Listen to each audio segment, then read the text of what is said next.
Dobro večer, poštovani gledalci.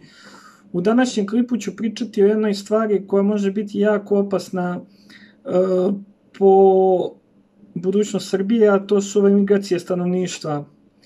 Ovi ljudi koji nam dolaze sa Bliskog istoka i iz Azije.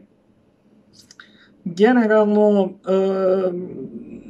pozdravio bih ovim videom Nikoliju, i zato sam i nazvao ovaj klip Nikolija predvidela budućnost Srbije, zato što ona ima neki svoj specifični muzički put i karijeru i svaka je čast na tome, ne gura devojka svoj fazon, drugačija od ostalih i to mi se kod nje jako sviđa. Ona na 49. sekundi u pesmi Slažem dolare, evre i franke,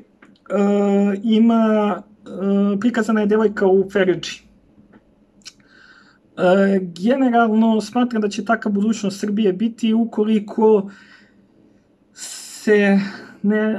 naše devojke ne budu rađale Srbe, nego budu čekale te ljude koji budu dolazili, jer oni ništa ne pitaju, oni su takvi, uzimaju šta im padne pod ruku ili ne poštuju ništa, i to što su oni pripadnici druge vere, to nema veze, oni su jako veliki fanatici i oni neće čekati ni na šta, niti imaju vremena, njima se jako žuri, a to će biti veliki problem po budućnost Srbije i po nas Srbe konkretno.